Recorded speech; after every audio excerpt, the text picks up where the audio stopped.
Welcome back, and now I have the greatest pleasure to bring back Stacy Woods, a wine educator. How are you, Stacy? Very well, thank you. That's great. Now, a wine educator, there's wine sommeliers and there's experts in wine, but a wine educator, tell us what a wine educator is. Well, I work at Boston University in the School of Gastronomy. And so I work with folks who work in the industry on the restaurant side as well as on the sales side. We, especially in the summer months, we do get a lot of salespeople who work with distributors, but also people who are in the restaurant industry who are looking to broaden their knowledge and expertise in the wine industry. That's great. And tonight, what I love about it is you always bring a little tasting. So I'll let you get started right with the selections because our audience really loves learning about the wines from you. Well, I think in the summertime months, as the warm weather hits us, people naturally want to make that switch over to white wines, which is very logical. But what I would like to showcase here is that it's not instantly a jump to just Chardonnay and Pinot Grigio, which are obviously very important in the U.S. market. So I wanted to start off with bubbles, which I guess is one of my most frequently asked questions is, what's your favorite wine? And I usually say anything with bubbles. And here today we have the Chandon Blanc de Noir, which means that it's made from 100% of black grapes. And so it's this one. We're talking about Pinot Noir as well as Pinot Meunier. And it makes a very refreshing but weighty and rich, so it makes it very easy to pair with foods. The other thing you have to consider as well is the temperature. And so say, for example, we're sitting out on the porch with this, say, for example, it is going to warm up. Right. And you want it to have some body as well as some aroma so that it will start to release as it starts to warm up. And I think it actually pairs quite well with foods as well. It has enough acidity. It also has enough body so that it can pair very well with anything from your salads to your grilled meats. That's great. Cheers. All right, cheers. Next I have Albarino from Rías Baixas in Spain. Which is right here. It is very aromatic on the tropical aromas. Peach, melon, has fairly high acidity but is low in body. So when you're thinking about some of the cooler dishes we're having, we're eating a lot of fish, we're eating more chicken salad, seafood salad. Albarino from Rías Baixas tends to have a very saline aroma, and it almost smells marine-like as well. Wow.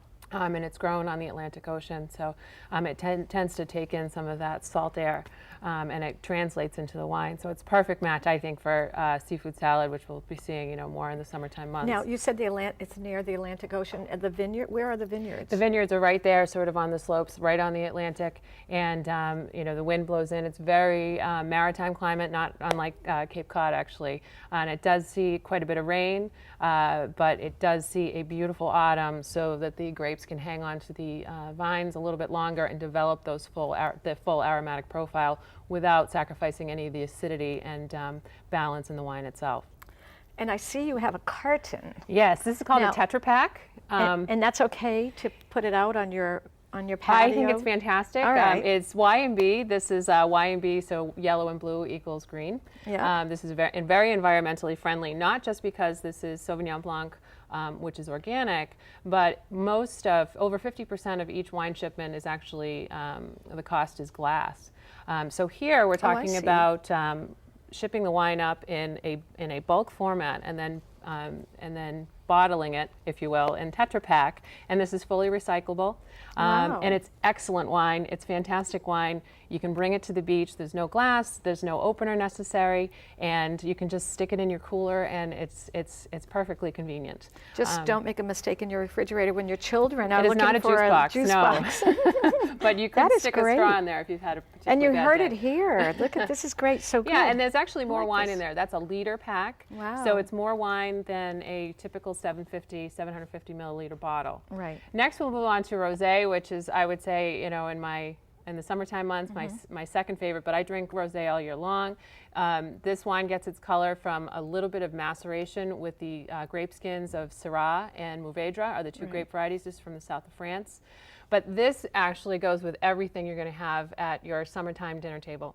If you think about all of the wonderful fresh herbs we get in the summertime, as well as the fresh produce and fruit, this goes with it all. It has a fruit-forward profile, but it also has an herbal component to the aromas.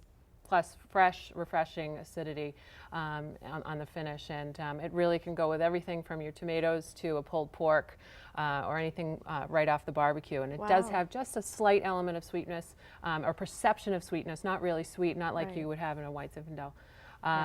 And then moving forward, there are actually some very good reds for summertime. You're looking for something that's not overly alcoholic. You're looking for something that's not overly astringent as well as that drying sensation in your mouth. It really tires out your palate.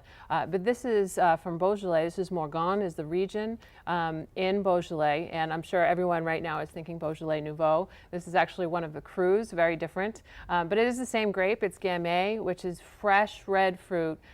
Plenty of acidity to refresh your palate, but low on the astringency. And you can actually chill this to about 58 degrees to bring out some of that fresh fruit aroma because it's not astringent. That's great. Any red wine that's not overly astringent can stand a little bit more chill to it.